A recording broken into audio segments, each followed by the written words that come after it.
Hello everyone, welcome to our channel. और हम कर रहे हैं यहाँ बिहार बीएड एंट्रेंस एग्ज़ाम से रिलेटेड टीचिंग एप्टीट्यूड के क्वेश्चंस।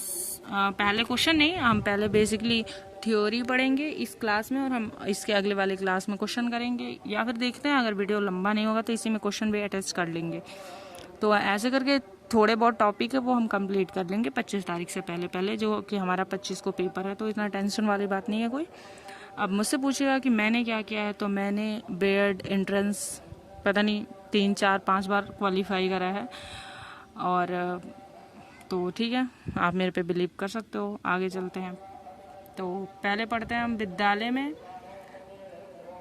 विद्यालय में भौतिक संसाधनों के प्रबंधन के बारे में। बेसिकली क्या होता है भौतिक संसाधन? तो संसाधन जो होता है वो अंग्रेजी के रिसोर्स शब्द का हिंदी अनुवाद होता है। ये जानना तो है नहीं, ये तो सबको पता है कि संसाधन जो होता है वो अंग्रेजी के रिसोर्स शब्द का हिंदी अनुवाद होता है। इसका शाब्दिक अर्थ ये होता है कि जब हम किसी चीज़ को यूज करके, मतलब कोई भी चीज़ वस्तु जिसको हम एक लंबी अवधि तक के लिए यूज़ करते हैं उसको संसाधन बोल सकते हैं बेसिकली।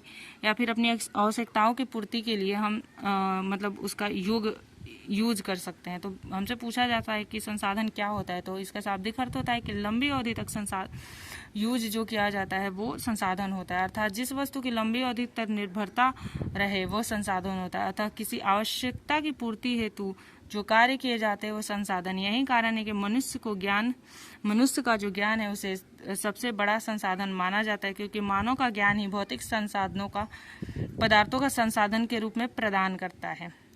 विद्यालय में संसाधनों का प्रबंधन प्रभावी ढंग से और सीखने की प्रक्रिया को बेहतर बनाने के लिए किया जाता है। तो स्कूल में संसाधनों का हम यूज़ किस लिए करते हैं? तो हम संसाधनों का इस्तेमाल इसलिए करते हैं क्योंकि इसके इस्तेमाल करके हम एक प्रभावी और बेहतरीन ढंग से बच्चों को सिखा सकते हैं। इसके लिए हम इस्तेमाल करते हैं इनके संसाधनों को।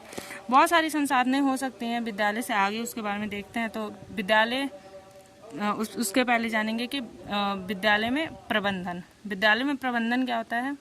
विद्यालय में उपलब्ध भौतिक संसाधनों जैसे कि कमरा, खेल का मैदान, पुस्तकालय आदि एवं मानवीय संसाधन जैसे कि शिक्षक और कर्मचारी का समुचित उपयोग करना विद्यालय प्रबंधन कहलाता है। क्वेश्चन पूछा जाता है कि विद्यालय प्रबंधन क्या होता है। तो विद्यालय में जो कुछ भी चीजें, जो संसाधन, भौतिक संसाधन हो या मानवीय संसाधन हो। भौतिक संसाधन में पूछ सकता है कि भौतिक संसाधन में क्या क्या आता है। तो भौतिक संसाधन में बेसिकली हम रूम्स आते हैं, कमरा आ सकता है, खेल का मैदान आ सकता है, पुस्तकालय आ सकता है, लाइब्रेरी, मतलब जो भी हो वो भौतिक जो बना हो, भौतिक के बारे में तो आप लोगों को पता ही है, वो सारे हमारे भौतिक संसाधन में आते हैं। और दूसरा संसाधन कितने तरह के होते हैं? भौतिक और मानवीय।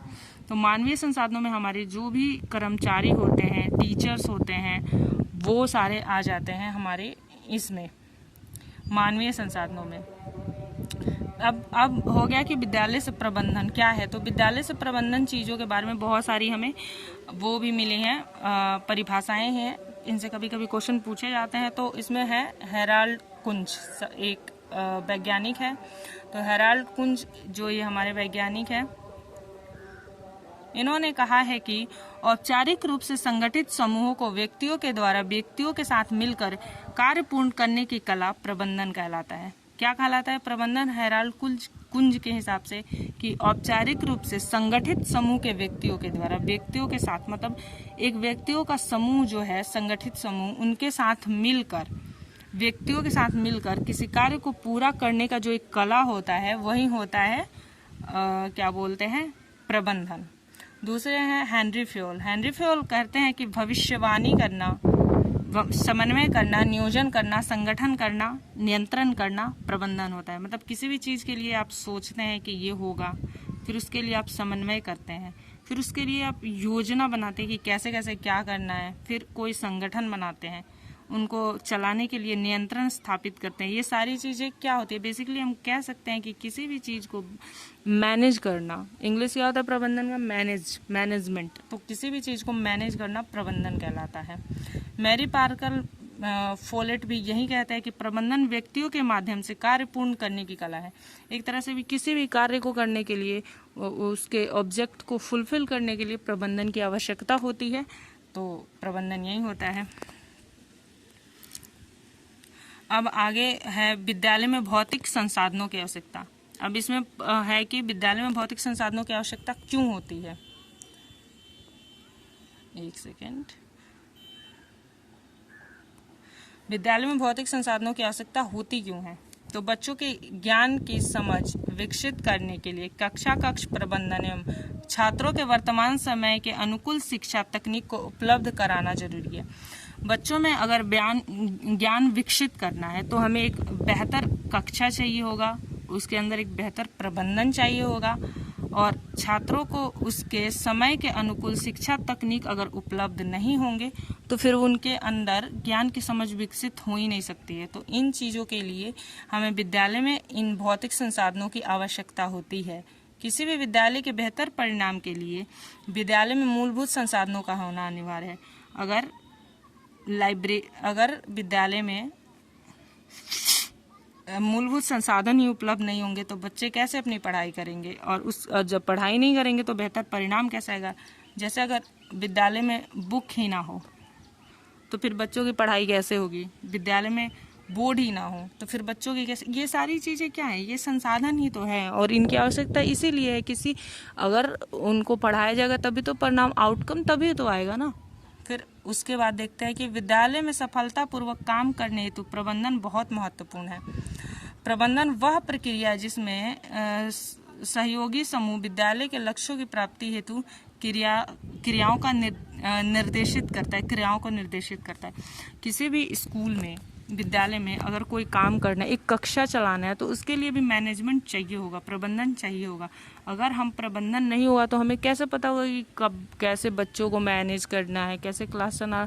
प्रबंधन चाहिए होता है इन सारी चीज़ों के लिए। तो अगर एक प्रभावी ढंग से स्कूल को चलाना है तो उसमें सहयोगी समूह विद्यालय के लक्ष्य को प्राप्त, मतलब किसी भी लक्ष्य को प्राप्त करने के लिए एक सहयोग की भूमिका होनी चाहिए। और मैनेजमेंट सबसे ज़्यादा, टाइम मैनेजमेंट हो या कोई भी चीज़ हो, अगर आप नहीं करते हो, चाहे वो स्कूल हो या रियल लाइफ हो, मैनेजमेंट इज़ वेरी इम्पॉर्टेंट। तो हमें मैनेजमेंट करना होगा अगर विद्यालय को सफलतापूर्वक कार्य करने हेतु बनाना है तो। नेक्स्ट है विद्यालय में भौतिक संसाधनों का प्रबंधन।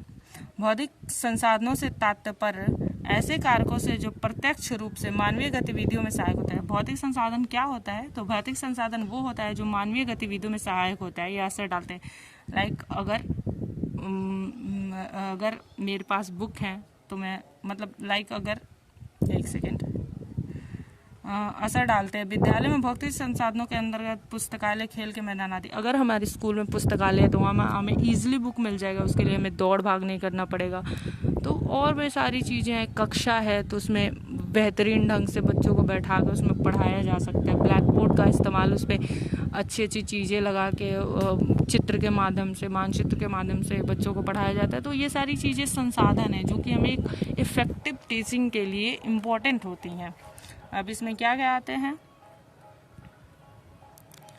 तो इसका प्रबंधन आवश्यक एवं प्रभावी है। वर्णन निम्नलिखित है। सबसे पहले विद्यालय परिसर। एक आदर्श विद्यालय परिसर के लिए निम्नलिखित तत्व आवश्यक है। एक स्कूल में विद्यालय परिसर आवश्यक है, साथ ही उस विद्यालय परिसर को एक आदर्श विद्यालय परिसर बनाने के लिए क्या क्या चाहिए। तो सबसे पहले जो शिक्षक है उन्हें विद्यार्थियों को साफ सफाई के महत्व के बारे में बताना चाहिए, जिससे उनका स्कूल साफ रहे, कि कैसे हम अपने स्कूल को साफ सुथरा रख सकते हैं।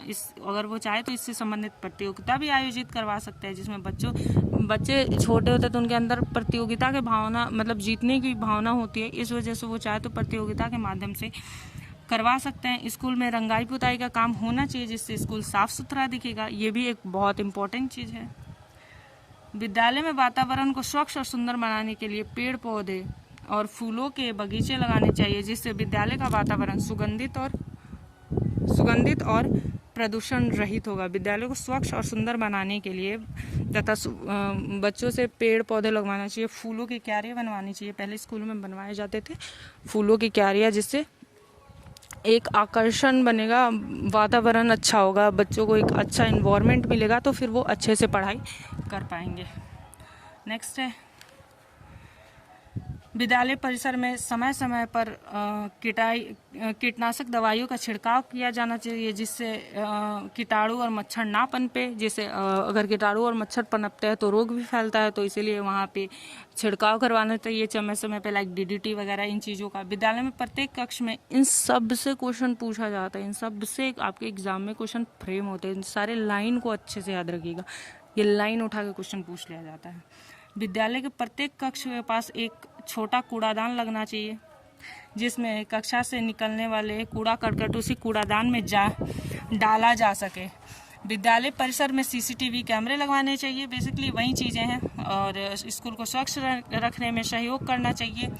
कचरा यहाँ वहाँ नहीं फैलाना चाहिए। इस बात को बच्चों को बताना चाहिए कि जो हमने डस्टबिन लगवाए हैं उसमें तुम लोग कचरे डालो, इधर उधर नहीं फैलाओ, जैसे हमारे स्कूल साफ सुथरा नहीं दिखेगा। विद्यालय परिसर का वातावरण ऐसा होना चाहिए जिसमें विद्यार्थी बिना डरे स्वयं को सुरक्षित महसूस करता है। वेरी इंपॉर्टेंट, ये पूछा जाता है कि विद्यालय परिसर का वातावरण कैसा होना चाहिए, तो वहाँ ऑप्शन रहता है कि जिसमें विद्यार्थी बिना डरे स्वयं को सुरक्षित महसूस करे, ऐसा वातावरण होना चाहिए। बच्चे स्वतंत्रता पूर्वक प्रश्न पूछ सकते हैं, संवाद अथवा चर्चा में भाग ले सकते हो, लिंग, जाति, वर्ग और किसी भी व्यवहार में असमानताओं का कारण ना हो।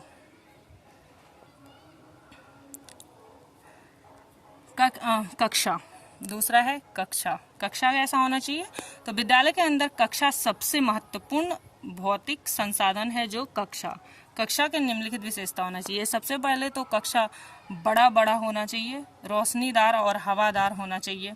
कक्षा की ऊंचाई स्थिति की दृष्टि से बच्चों के लिए कक्षा आरामदायक होनी चाहिए, उनकी पहुंच में होनी चाहिए। और साथ में बच्चों के चित्रकला और शिल्प कार्य को समय समय पर कक्षा के दीवारों पर शेल्फ पर प्रदर्शित किया जाना चाहिए, जिससे कक्षा अच्छा भी लगेगा और बच्चों को भी लगेगा कि हम उनके अंदर उनका मनोबल बढ़ेगा। कमरे की भौतिक सजावट और आकार ऐसा होना चाहिए कि बच्चे छोटे छोटे कमरों में बैठ सके अथवा छोटे छोटे समूहों में बैठ सके, अथवा कहानी सुनने या सुनाने के लिए बैठे तो घेरे में बैठ सके। फिर किसी और क्रियाकलाप हेतु जैसे टेलीविजन देखने के लिए एकत्रित हो सके, तो अलग अलग मतलब ऐसी बनावट होनी चाहिए ना कि उसमें प्रॉपर बच्चे बैठ पाएँ एकदम छोटे छोटे समूह में। ये नहीं कि इतना छोटा नहीं होना चाहिए कि उसमें बच्चे एडजस्ट ही नहीं पा रहे। अगर गोला बना के बैठना है अंतराक्षरी खेलने के लिए, कहानी सुनने के लिए या फिर अन्य किसी गेम के लिए, तो वो 2-4 टुकड़ों में बैठ सके, ऐसे समूह बना के, ऐसा होना चाहिए। तो ये यहाँ से पूछा जाता है कि कक्षा कैसा होना चाहिए। ये सारे लाइंस बहुत इंपॉर्टेंट है। फर्नीचर सादा होना चाहिए, कोई तामझाम वाला फर्नीचर नहीं, सादा किफ़ायती, मतलब कि पैसे ऐसे लगे ना तो फिर वो यूज आए, ऐसे होने चाहिए। आरामदायक होने चाहिए, क्योंकि बच्चे को पढ़ना है, बैठना है, सीखना है। अगर वो आरामदायक नहीं होगा तो फिर वो कैसे सीख पाएंगे। मजबूत भी होना चाहिए, क्योंकि हर कुछ दिन बाद उसको रिप्लेस करना इट्स अ टफ ना। और फिर जैसे कि चौकी, दरी, ये सारी चीज़ें जिससे दिव्यांग जो बच्चे होंगे उनको भी बैठने में ये सारी चीज़ें अनुकूल नहीं रहेंगी। अब ऐसा चेयर ला के रख दिया जाए कि जिस पे वो बच्चे अगर छोटे हैं तो फिर वो पहुंच ही नहीं पा रहे, तो उस पर वो कंफर्टेबल होके कैसे बैठ पाएंगे। या फिर जिनको थोड़ी सी प्रॉब्लम है हाथ में, पैर में, वो कैसे बैठ पाएंगे। तो इसीलिए ऐसी फर्नीचर्स होनी चाहिए जिसपे लोग, जो बच्चे हैं, वो आराम से बैठ पाएँ। विद्यालय और कक्षा स्थानों का प्रयोग शिक्षा संबंधी संसाधनों के लिए किया जा सकता है, अर्थात 4 फीट की ऊंचाई तक दीवार के कक्षों पर काला रंगारोन करके ब्लैक बोर्ड बनाया जा सकता है, ताकि बच्चे आसानी से चौक से लिख सके। कक्षा के कोने में अध्यापन सामग्री आदि की व्यवस्था करने के लिए प्रयोग किया जा सकता है। कक्षा के कोनों को भी वहाँ पे कोई चीज़, जैसे आप कॉर्नर पे कुछ लगा सकते हो, आप वहाँ पे अध्ययन सामग्री रखने के लिए उसका सेल्फ बना सकते हो, इस्तेमाल कर सकते हो। वो देखने में भी अच्छा लगेगा और वो इस्तेमाल भी होगा और माहौल भी बनेगा। श्यामपट्ट के आसपास का वातावरण, ये बहुत बहुत बहुत इम्पोर्टेंट है। ये बहुत इम्पोर्टेंट है, इसको देखिएगा आराम से कि एक आदर्श कक्षा में श्यामपट्ट का होना अति आवश्यक होता है। पूछा जाता है कि एक आदर्श कक्षा में क्या होना आवश्यक है, तो श्यामपट्ट का होना आवश्यक है। श्यामपट्ट के आसपास के स्थान का उपयोग भी कक्षा में सुंदरता में वृद्धि करता है। श्यामपट्ट के आसपास विभिन्न सामग्रियों का होना आवश्यक है। ये जो लिखा है ना, ये पॉइंट इनसे पूछा जाता है। 4 3 एक जैसे दे देते हैं, एक बाहर का दे देता है और पूछता है कि इनमें से कौन सी चीज़ें ब्लैक बोर्ड यानी कि श्यामपट्ट के पास नहीं होना चाहिए, तो इसको याद करना होगा। तो पहला है कैलेंडर हो सकता है, दूसरा मौसम का चार्ट हो सकता है, तीसरा हिंदी एवं अंग्रेजी वर्णमाला चार्ट हो सकता है, चौथा संख्याओं का चार्ट हो सकता है, पांचवा सप्ताह के दिनों वाला चार्ट हो सकता है, छठा वर्ष के महीनों वाला चार्ट हो सकता है, सातवां भारत तथा विश्व के राजनीतिक एवं भौतिक मानचित्र हो सकता है। ये सारी पढ़ाई की चीज़ें ये सब हो सकती हैं। अब पुस्तकालय, पुस्तकालय जो है वो 2 शब्दों से मिलकर बना है, पुस्तक और आलय, मतलब पुस्तक का घर, जिसमें लेखक का भाव संग्रहित होता है, उसे पुस्तक कहा जाता है। पुस्तक किसे कहा जाता है? जिसमें लेखक का भाव संग्रहित होता है। और आलय का से स्थान होता है या घर। इस प्रकार पुस्तकालय उस स्थान को कहा जाता है जहाँ अध्ययन सामग्री लाइक पुस्तकें, फिल्म, पत्र पत्रिकाएं, मानचित्र, हस्तलिपि, ग्रंथ एवं अन्य पठनीय सामग्री संग्रहित होती है। इन सामग्रियों की सुरक्षा की जाती है, उसे पुस्तकालय कहा जाता है। विद्यालय में पुस्तकालय में निम्नलिखित व्यवस्था होना चाहिए। क्या होना चाहिए पुस्तकालय में, लाइब्रेरी में? तो होना चाहिए ये, विद्यालय के पुस्तकों में पुस्तकालय एकांत में बनवाया जाना चाहिए, जो शोरगुल से मुक्त हो, क्योंकि शोरगुल होगा तो फिर वो पढ़ाई वढ़ाई हो नहीं पाएगी। पुस्तकालय में विद्यार्थियों के बैठने की उत्तम व्यवस्था होना चाहिए, क्योंकि अगर उत्तम व्यवस्था कंफर्टेबल होके आरामदायक तरीके से बैठ नहीं पाएगा कोई, तो पढ़ाई क्या करेगा। पुस्तकालय के पाठ्यक्रम में संबंधित पुस्तकों के अतिरिक्त कहानियाँ, कविता, शिक्षाप्रद उपन्यास, खेल, पत्रिकाएं तथा समसामयिकी पत्रिकाओं का होना भी अति आवश्यक है। समसामयिकी पत्रिकाओं यानी कि करंट अफेयर्स के जो पत्रिकाएं हैं, आजकल के एग्जाम में करंट अफेयर कितने इंपॉर्टेंट हो गए हैं, तो ये तो होना ही होना है। हमारे इस एग्जाम में भी करंट अफेयर आता है, और इसमें मतलब पाठ्यक्रम से संबंधित पुस्तकों के अलावा शिक्षाप्रद उपन्यास, खेल की पत्रिकाएं, जिससे बच्चे मनोरंजन के लिए भी थोड़ा सा पढ़ सकते हैं, उनका मूड फ्रेश हो सकता है। पुस्तकालय में पीने की पानी की साफ व्यवस्था होनी चाहिए। प्रयोगशाला एवं वर्कशॉप, आजकल के वैज्ञानिक युग में व्यवहारिक ज्ञान और कौशल और दृष्टिकोण, मतलब प्रयोगशाला यानी कि लेबोरेटरी, तो प्रयोगशाला होना चाहिए। वीडियो लंबा हो रहा है, शॉर्ट में मैं बताने की कोशिश करती हूँ कि जिसमें पाठ्यक्रम के विभिन्न वैज्ञानिक विषयों का स्थान हो, अतः शिक्षण के व्यवहारिक रूप यानी कि उसको प्रैक्टिकल करने के लिए सुव्यवस्थित एवं सुसज्जित प्रयोगशाला का होना आवश्यक है, जिससे के माध्यम से वैज्ञानिक विषयों में शिक्षण को रोचक भी बनाया जा सकता है। मतलब प्रैक्टिकल करेंगे तो उनको पता चलेगा क्या होता है, फिर वो इंटरेस्टिंग होगा, फिर इन विषयों का यथावत प्रदान होता है।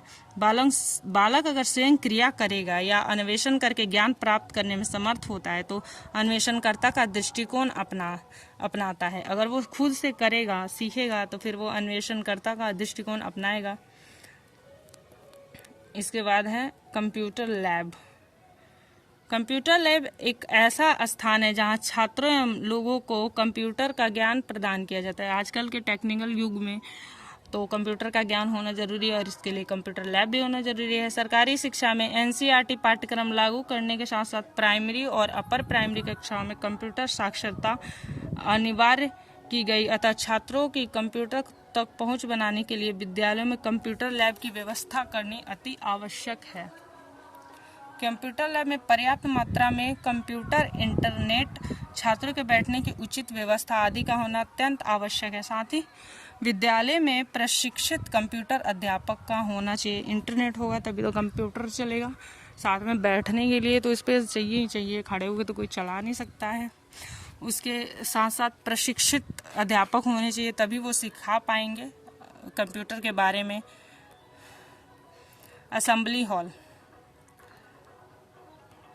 सामान्यतः प्रत्येक विद्यालय में एक बड़ा हॉल होना आवश्यक है। शहरी क्षेत्रों के विद्यालय में तो इसका होना परम आवश्यक है, असेंबली हॉल का होना, क्योंकि इसकी लंबाई और चौड़ाई का निर्धारण उन छात्रों की संख्या पर आधारित है जिनको विद्यालय में स्थान प्रदान किया गया। अगर आपके यहाँ छात्र ज़्यादा है तो आपको लंबा असेंबली हॉल बनवाना पड़ेगा, और इसमें एक और प्लेटफॉर्म बना हो जिसका प्रयोग सेमिनार में प्रयुक्त संसाधनों तथा अन्य सांस्कृतिक कार्यक्रमों के लिए किया जाता हो। मतलब मंच, स्टेज होना चाहिए, वहाँ से परफॉर्म करे कोई, ऐसे करके होना चाहिए असेंबली हॉल, ताकि कोई भी हो प्रतियोगिता हो, सांस्कृतिक कार्यक्रम हो, या फिर इन चीज़ों के लिए असेंबली हॉल होना बहुत ज़रूरी है।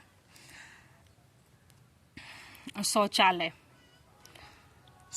तो बहुत ही इम्पोर्टेंट है। शौचालय एक ऐसी सुविधा है जो मानव के मल मूत्र की समुचित व्यवस्था के लिए प्रयोग किया जाता है। एक विद्यालय में शौचालय का अनिवार्य रूप से होना चाहिए। स्कूल में शौचालय संबंधित निम्नलिखित सुविधाएं होनी चाहिए। विद्यालय में बालक और बालिकाओं के लिए अलग अलग शौचालय की व्यवस्था होनी चाहिए। कई बार देखा जाता है कि अलग शौचालय की व्यवस्था ना होने के कारण लड़कियां स्कूल जाना छोड़ देती हैं। ये सच में बहुत इम्पोर्टेंट है कि स्कूल में शौचालय हो, नहीं तो बहुत ही दिक्कत होती है। और लड़कियों को खास करके दिक्कत होती है, वो स्कूल जाना छोड़ देती है। इससे क्या पड़ता है, हमारे जो लिटरेसी रेट है इस पे इम्पैक्ट पड़ता है। लड़कियां पढ़ाई छोड़ देती हैं अपना, और वैसे भी हमारी स्थिति ठीक नहीं है इस मामले में, तो बिल्कुल भी तो इन चीज़ों का ध्यान रखना चाहिए। इन शौचालय में पानी की व्यवस्था उत्तम होनी चाहिए। साथ ही शौचालयों ताकि सफाई बनी रहे, ताकि साथ ही शौचालयों में प्रयोग के पश्चात हाथ धोने के लिए उत्तम सामग्री लाइक हैंड वॉश टाइप की व्यवस्था होनी चाहिए। और शौचालय कक्ष के निकट कूड़ादान की भी व्यवस्था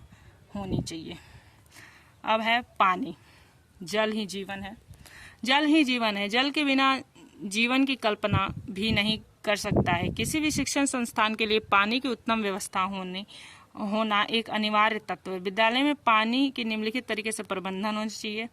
24 घंटे पानी की उपलब्धता सुनिश्चित होनी चाहिए। पानी, पीने वाले पानी और शौच के पानी, प्रयोग किए जाने वाले पानियों की अलग अलग व्यवस्था होनी चाहिए। पीने की पानियों का उपयोग भी मध्याह्न में भोजन बनाने के लिए करना चाहिए। पीने के पानी की समय समय पर जांच होती रहनी चाहिए।